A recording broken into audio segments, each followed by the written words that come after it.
Hi, welcome to Printing Foam. My name's Renee. I'll be showing you through this safe, economical printing technique today. Now, first of all, there are two styles of printing foam. First, there is the A4 size. This is the general size that most schools tend to go for. We also have the new size. This is the A3. Now, some of the benefits of using print foam is that you do not require a press, you don't need any specific tools, and it's suitable for all ages and levels. So it can be great for an artist, it can be great for a student, and great for anybody that just wants to make a fun print. Let's see what we can do with these foams.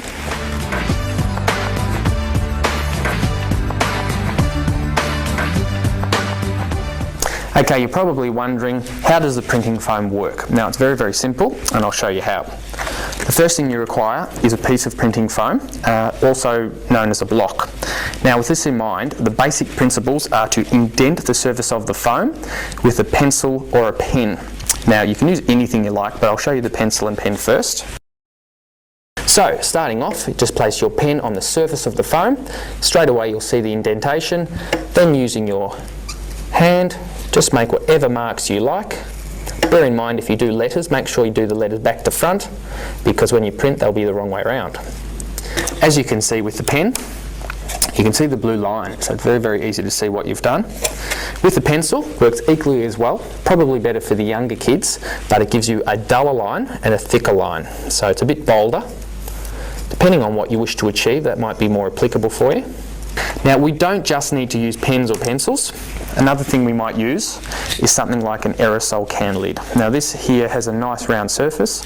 When we place this down onto the foam and press, we will actually make an indentation. If we press nice and hard, we'll get a smoother circle. You might want to use things like a pop stick. Pop stick can be used just by pushing down or otherwise pressing into. But essentially anything you use will make that mark. You don't necessarily have to print just in this rectangle or square. For an example, here are some circles that I've drawn, and just using a normal household pair of scissors, cut around the shape that you've drawn, and as a result you can print in any shape you like. I've also drawn, just for an example, a little sort of cityscape building here. That's in a landscape format as opposed to portrait, just to show that you don't necessarily have to print square. I've also drawn a little caricature here, which using a pen you can see the different mark making. So that's something that might be handy too when you're trying to print. And I've also got one last print here, which is in a A4 block, just of geometric shapes. Now, I've used a ruler here to help me get nice straight lines. You might like to do the same. Now, let's see what we can do with these blocks.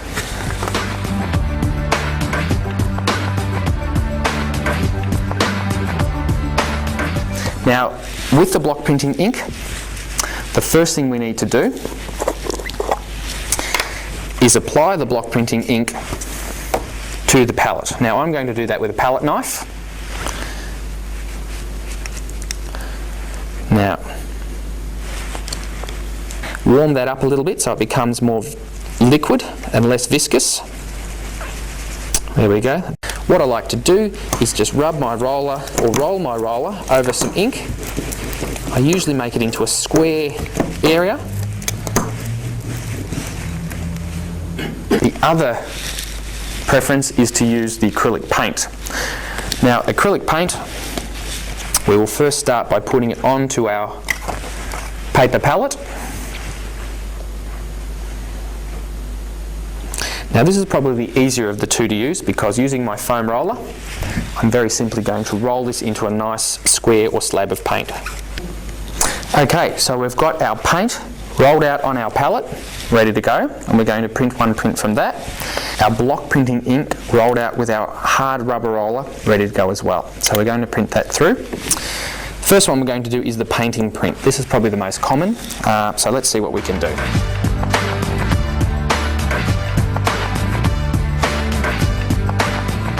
Okay, so as I was saying, we've got our foam roller with acrylic paint on there. It's very simple. Start by rolling the paint onto your block.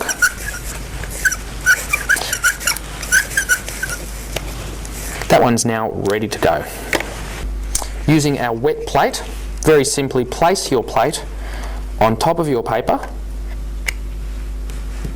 Now you can choose to do this in reverse. I'm just using my hands here to burnish it.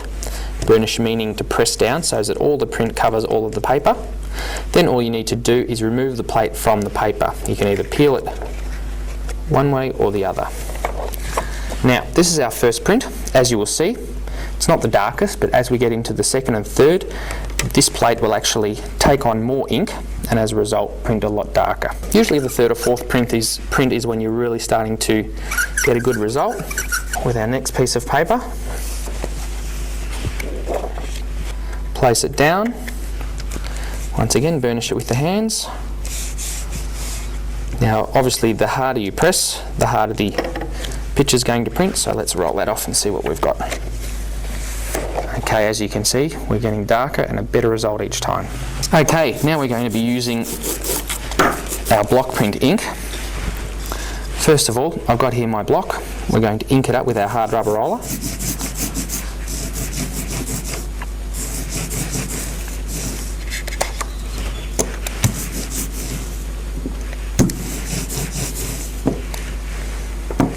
Once again, face down onto our paper, with our block.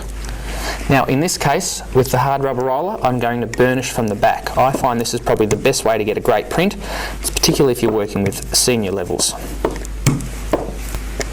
As you can see, the roller stays nice and dry, thus giving you the opportunity to use it again. Straight away you can see with the block printing ink, it's a lot darker result. It sticks better to the foam, but either way, if you're working with junior kids, the paint method is fine. Let's see if we can't make another print. If you do this, the third or fourth print, you'll start getting better and better results. As you delve more into it, you'll find how much ink you want to apply and how much of an effect you want to get. So you can get either a lighter effect or a darker effect.